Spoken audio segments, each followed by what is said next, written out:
क्या मांग करते हैं? क्या मांग है आप लोगों का? मांग क्या है? मरा हुआ मुर्दा को जिंदा कर सकते हैं।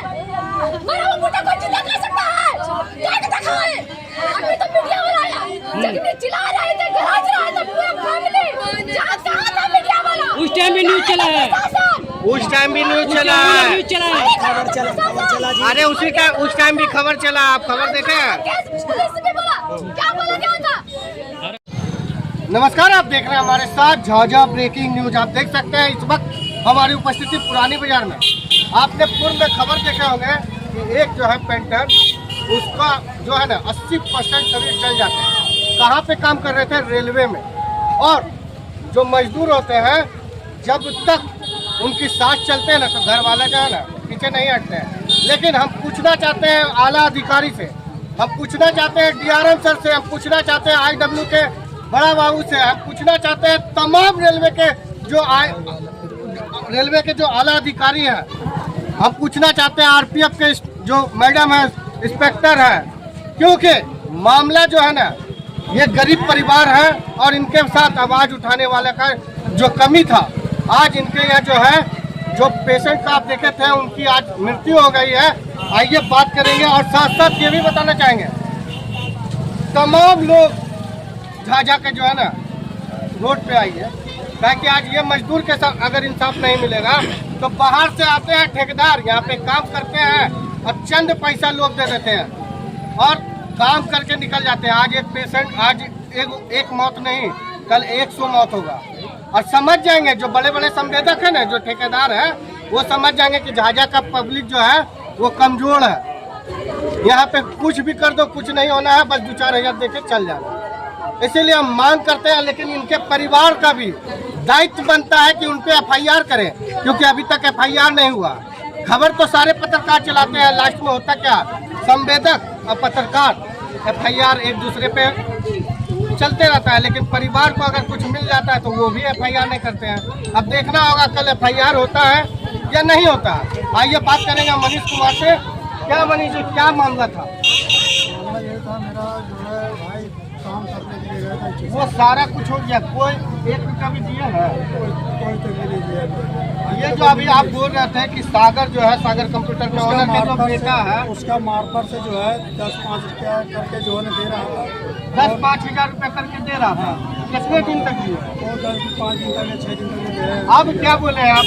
और बोले हैं जब गए, जब बोले कि जो है इसका जो है चलिए भेंट करने के लिए चलिए, वहाँ मिलिए डॉक्टर से, क्या है ना है आप बिल देखिएगा, आपका अंदर जो काम कर रहा था। आईडब्ल्यू के जो स्टाफ है सागर, वो उनके द्वारा 5-10 हजार रुपया दिया जा रहा था। हाँ, उनके द्वारा से मिला जा रहा था। मतलब मार्फत हुई ठेकेदार संवेदक का नहीं, जो वो अपने नहीं दे रहे थे, किसी और से जब थ्रू दिलवा रहे थे, संजय माथुरी के माध्यम से दिलवा रहे संजय थे। माथुरी से दे रहे थे। अब क्या हुआ, आपका क्या मांग उसके था? बाद जो है हम बोले कि जाइए, जितना जो है आप उसको इलाज करवाइए, आप देखिए हम लोग जहाँ तक कितना खर्चा हुआ अभी तक? 5 तक का पार हो गया। 5 लाख रुपया खर्चा हुआ। कितने पैसा दिए है सागर के माध्यम से? कितने पैसा मिला? सागर के माध्यम से मिला है वह जो है 30-35 हजार 40 मात्र 35 हजार रुपया मिला है और आपका भाई भी डेट कर दिया। क्या मांग करना चाहते हैं? जो हमारे चैनल के माध्यम से देख रहे हैं अधिकारियों से क्या मांग करना चाहते हैं? जो न्याय मिलेगा वो जो मुआवजा है वो मिलना चाहिए। आइए वार्ड पार्षद प्रतिनिधि है बिट्टू चौरसिया, उनसे बात करेंगे। बिट्टू जी, क्या कीजिएगा, आपके ही वार्ड का मामला है। तो यहाँ पे स्थानीय रेल प्रशासन जो भी IOW हो या स्टेशन मास्टर हो, RPF हो, हम लोग की यही गुजारिश करना चाहते हैं कि एक गरीब का बच्चा मजदूरी करने जाता है, ना तो उसको कोई सेफ्टी मिलता है और ना मतलब कुछ दिहाड़ी भी उस लायक मिलता है, फिर भी वो लोग काम करता है और उसी के वजह से मतलब एक्सीडेंट हो गया, उनका लगभग 90% शरीर पूरा जल गया। ना एक दिन कोई प्रशासन, रेलवे वाला, ना IOW साहब हो या रेल प्रशासन कोई काहे नहीं आया? क्या कमी था आप में जो नहीं आया? आप लोग आवाज नहीं उठाए होंगे। आवाज सब उठाया, वही दवा देता था बार बार, लोग जाता था, उसका परिवार लोग जाता था, लेकिन दवा दिया जाता था, उधर से बोल दिया जाता था। क्या मांग करना चाहते हैं ये हम बताइए। यही करना चाहेंगे कि इसका 2 छोटे बच्चे, एक परिवार है, गरीब लोग हैं, इनका आगे कोई ठीक है होना अभी निकलिन बहुत गाड़ी सरकार से यही मांग करेंगे रेल प्रशासन से कि भाई लगभग 20-25 लाख रुपया मुआवजा के तौर पर इनको मिलना चाहिए। और हो सके नहीं है उनको कहीं पे जॉब रोजगार मिलती है लेके आए ना कुछ ना जीएम भी आने वाले हैं, तो क्या कीजिएगा? मांग उंग रखिएगा, आगे क्या कीजिएगा? कल आप लोग का क्या होने जा रहा है? कल तो हम लोग तो जाएंगे IOW साहब के पास, FIR की करवाइएगा, परिवार वाले तो बोल रहे हैं जरूर। मैंने कहा ताकि बिचौलिया लग जाएगा, फिर लोग दिया जाएगा। ऐसा बिचौलिया कौन होता है?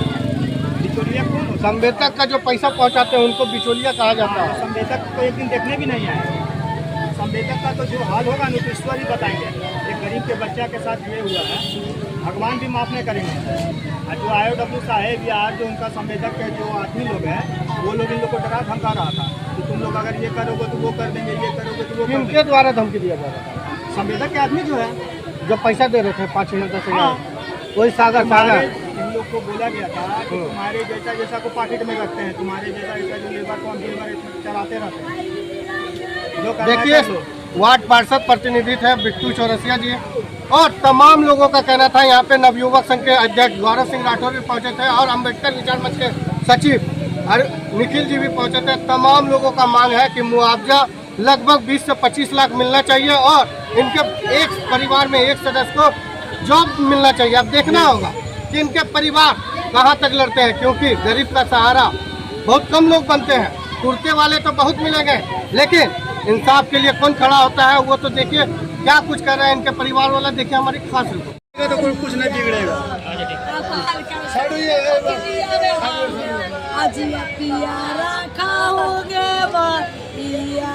क्या बोला है? क्या मांग है आप लोगों का? ठेकेदार का आदमी क्या बोला है आप लोगों को? कुछ नहीं हमारा बाबू, आओ खड़ा कर दीजिएगा भैया। वो बोला 10 लाख खर्चा होगा, 10 लाख देंगे, 10 लाख खर्चा होगा, 10 लाख देंगे, वो नहीं देंगे, नहीं करेंगे जो बोला है, नहीं देंगे, समझ गए? वो बोला है मेरा घर बर्बाद कर दिया, मेरा दो बच्चे बर्बाद कर दिया, मेरा घर कर दिया, मेरा बाल। हमारे साथ जुड़ रहे हैं नवयुवक संघ के अध्यक्ष गौरव सिंह राठौर जी। क्या कुछ हुआ है गौरव जी? देखिए, कुछ दिन पहले रेलवे में कार्यरत नीरज कुमार, जो कि रेलवे में काम करता था किसी ठेकेदार के अंदर, विद्युत के चपेट में आने से उसकी हालत नाजुक हो गई थी, तो जम्मू में अस्पताल में भर्ती किए गए थे। लेकिन आज पता चला कि उनकी मृत्यु हो गई। उनका शव उनके घर आया है, पूरे परिवार में मातम छाया हुआ है। लेकिन विभाग इतना उदासीन रवैया था कि इलाज के लिए उसको कोई पैसा मुहैया नहीं कराया, और इस गरीब आदमी को जिस तरह से लाचार बेबस मतलब इलाज कराना पड़ा। मतलब घर का गहना गिरवी रख करके अपना बच्चे का इलाज करवाए, जिसके कारण उसकी मृत्यु हो गई।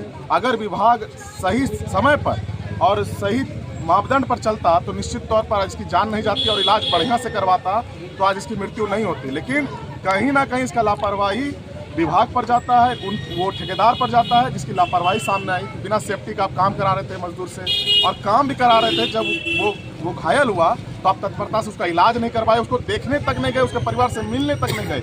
इसका मतलब है साफ तौर पर कि आप मतलब इंसानियत नाम का चीज़ आप में है ही नहीं। तो ऐसे ठेकेदार और वैसे ठेकेदार जिसके संरक्षण में अधिकारी, जिस अधिकारी के संरक्षण में वैसे ठेकेदार रहते हैं, वैसे अधिकारी बिल्कुल निर्लज है, पापी है, दुष्ट है। मैं तो कहूँगा कि ऐसे लोग पर कानूनी कार्रवाई होनी चाहिए और कठोरतम कार्रवाई होनी चाहिए कि आप एक बार भी पीड़ित परिवार से मिलना मुनासिब नहीं समझे। अब यहाँ पे मृत्यु हो गई तो मैं मांग करता हूँ रेलवे के प्रशासनिक अधिकारी से, वहाँ के IOW के अधिकारी से, और उस संवेदक को पकड़ के लाए, कॉलर पकड़ के लाए, और इस परिवार को उचित न्याय के साथ उचित मुआवजा दे। अन्यथा बड़ा घटना हुआ लापरवाही को लेकर क्या कुछ कहना चाहेंगे? इसमें सरासर जो है ठेकेदार की गलती है, और सर्वप्रथम हम लोग का यही दायित्व बनता है कि घटना के बाद रेल प्रशासन को भी सूचना देना चाहिए कि उनका लाइसेंस रद्द हो, टीका पट्टा का, क्योंकि अपने स्टाफ को जो है सुविधा साधन नहीं देते हैं। सूत्रों के हवाले से ये पता चल रहा है कि आज फिर एक मजदूर के परिवार ने उनकी जान जाने के बाद फिर संवेदक से किया समझौता। आखिर कब तक चलेगा ऐसा समझौता का खेल झाझा नगर परिषद में? देखिए हमारी खास रिपोर्ट में।